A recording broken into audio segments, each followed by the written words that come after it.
যাদের ইসলামী ব্যাংকের অ্যাকাউন্ট আছে তাদের জন্য এই ভিডিওটি খুবই গুরুত্বপূর্ণ। কারণ এই ভিডিওটিতে আমি দেখাবো কিভাবে একটি অ্যাপসের মাধ্যমে সকল ধরনের লেনদেন করতে পারবেন, যেমন ব্যালেন্স চেক, ফান্ড ট্রান্সফার তবে করতে পারবেন। আমরা এই ভিডিওতে এগুলো দেখানোর চেষ্টা করব। তো চলুন আমরা দেখে নিই কীভাবে আমরা অ্যাকাউন্টে রেজিস্টার করব। প্রথমে আপনি সেলফিন অ্যাপসটি ইনস্টল করুন। তারপরে আপনার মোবাইল নম্বর, যে মোবাইল নম্বরটি ইসলামী ব্যাংকে দেওয়া হয়েছে সেই নাম্বারটি দিবেন। তারপরে 4 ডিজিটের একটি পিনকোড দিবেন। তারপরে registered with Islami bank account এখানে ক্লিক করুন। তারপরে কনফার্মে ক্লিক করুন। তারপরে ইসলামী ব্যাংকের অ্যাকাউন্ট নম্বরটি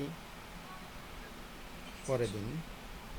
প্রথমে আপনার মোবাইল নাম্বারটি দিন যেটি ইসলামী ব্যাংকে দিয়েছিলেন। তারপরে আপনার ব্যাংক অ্যাকাউন্ট নাম্বারটি দিন।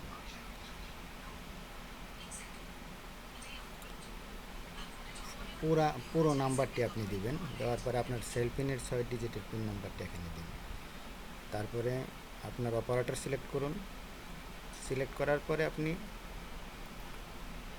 করার পরে আপনি রেজিস্টারে ক্লিক করুন। তারপরে এখানে দেখতে পারবেন আপনার ডিটেলস এখানে দেখাবে। কনফার্ম করুন। কনফার্ম করার পরে দেখুন এখানে একটি ওটিপি নাম্বার যাবে। তারপরে এই ওটিপি নাম্বারটি এখানে বসিয়ে দিন।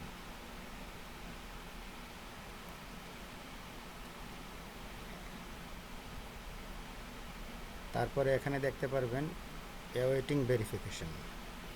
এখানে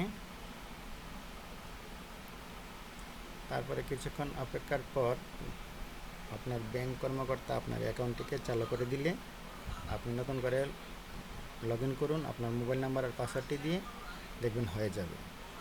আর এভাবেই আপনি সেলফিনের অ্যাপসটা ওপেন করে নিতে পারবেন। এখান থেকে আপনি দেখেন এমক্যাশ, ব্যাংক অ্যাকাউন্ট সব কিছু চেক করতে পারবেন, ব্যালেন্স চেক করতে পারবেন, ফান্ড ট্রান্সফার করতে পারবেন, বিকাশে ফান্ড ট্রান্সফার করতে পারবেন, সব কিছু করতে পারবেন এই একটা অ্যাপসের মাধ্যমে। আমাদের ভিডিওটি ভালো লাগলে আমাদের সাথে থাকুন। ধন্যবাদ সবাইকে।